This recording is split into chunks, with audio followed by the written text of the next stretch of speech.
Shalom warga kerajaan, selamat pagi. Kita bersyukur buat kebaikan Tuhan. Kita ada di hari Kamis pada pagi hari ini. Senang sekali bisa kembali sharing buat Bapak Ibu Saudara. Hari ini saya ingin berbagi buat setiap kita.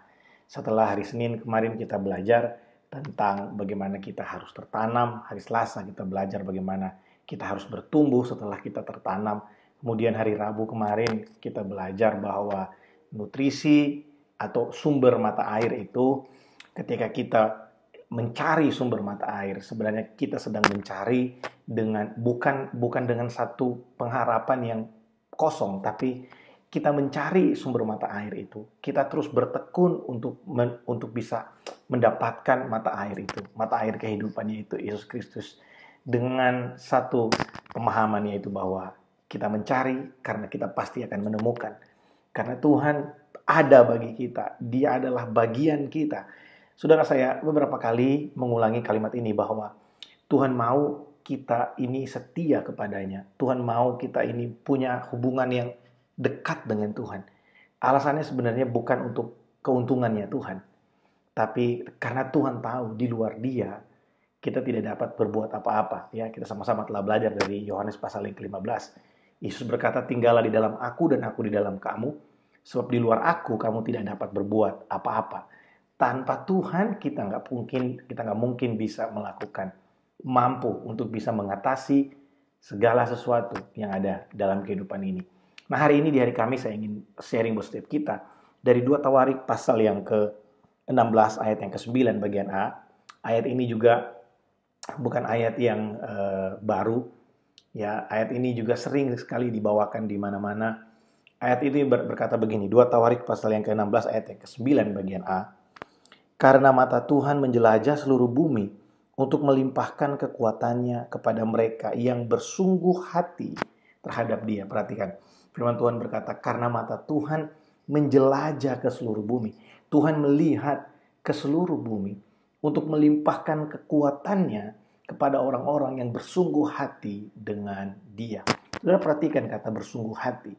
Kata bersungguh hati itu punya pengertian adalah, salah satunya adalah loyalitas, orang yang loyal dengan Tuhan.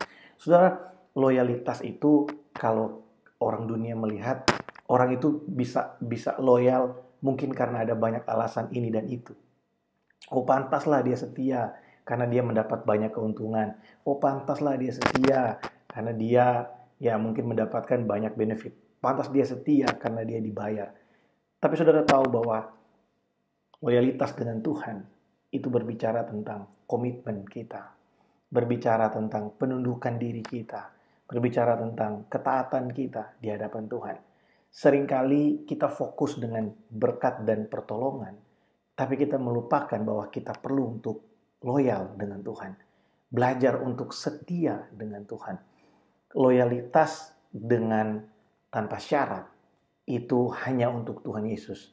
Loyalitas tanpa syarat itu hanya untuk Tuhan kita, Yesus Kristus. Saudara, 2 hari kemarin saya mengikuti Leaders Conference dari semua gembala-gembala rock yang ada di seluruh negara, saudara, yang ada di dunia. Dan kita sedang belajar tentang gospel kingdom teologi. Bagaimana kerajaan Allah, berita Injil kerajaan, ya, Injil kerajaan Allah. Itu sebenarnya berbicara tentang bagaimana kita sebagai warga kerajaan Allah, umat yang telah ditebus dengan darah Yesus, umat yang telah diselamatkan oleh anugerah Allah di dalam Yesus Kristus.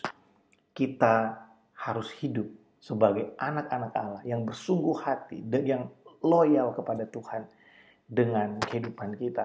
Memang di hari-hari ini kita perlu, ya, ada banyak kebutuhan kita secara jasmani, mungkin finansial kita, mungkin di tempat kita bekerja, mungkin di keluarga kita. Kita perlu banyak hal. Tapi saudara, di atas semuanya itu, jangan lupa, tetaplah setia. Tetaplah loyal dengan Tuhan kita. Kita bisa berkata, Tuhan, seperti yang dikatakan oleh Sadrak, Mesak, dan Abednego, kalau Tuhan mau tolong kami, Dia akan tolong kami.